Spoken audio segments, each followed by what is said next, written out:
پناہ مانگتا ہوں میں اللہ کی شیطان مردود سے، اللہ کے نام سے جو بڑا مہربان نہایت رحم فرمانے والا ہے۔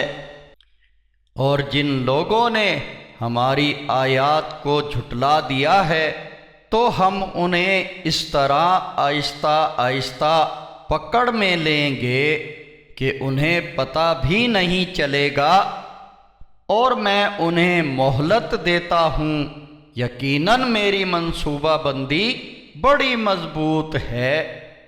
کیا انہوں نے غور نہیں کیا کہ ان کے ساتھی محمد صلی اللہ علیہ وسلم کو ذرا بھی جنون لاحق نہیں ہوا ہے، بلکہ وہ تو محض کھلا ڈرانے والا ہے۔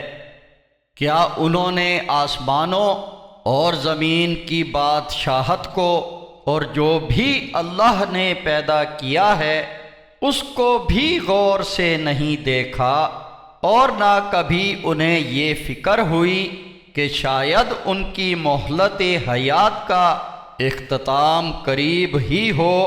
پھر اس قرآن کے بعد یہ کون سی بات پر ایمان لائیں گے؟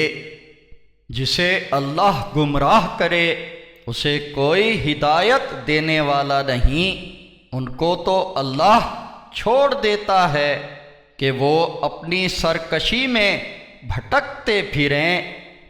اے نبی محمد صلی اللہ علیہ وسلم، یہ آپ سے قیامت کے بارے میں پوچھتے ہیں کہ وہ کب برپا ہوگی۔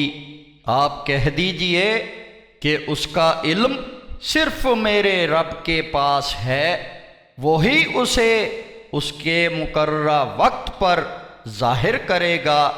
آسمانوں اور زمین کے لیے وہ بہت ہی بھاری حادثہ ہوگا، تم پر وہ اچانک ہی آ جائے گی۔ حیرت کی بات ہے، یہ آپ سے قیامت کے متعلق یوں پوچھتے ہیں گویا آپ اس کا علم رکھتے ہیں۔ کہہ دیجئے اس کا علم تو اللہ ہی کو ہے، مگر اکثر لوگ نہیں جانتے۔ اے نبی صلی اللہ علیہ وسلم، ان سے کہہ دیجئے کہ میں تو خود اپنے لیے بھی کسی نفع اور نقصان کا اختیار نہیں رکھتا، مگر جو اللہ چاہتا ہے، اور اگر میں غائب جانتا تو بہت سے فائدے اپنے لیے حاصل کر لیتا اور مجھے کوئی نقصان نہ پہنچتا۔ میں تو بس ایک ڈرانے والا اور خوشخبری سنانے والا ہوں ان لوگوں کو جو میری بات مانیں۔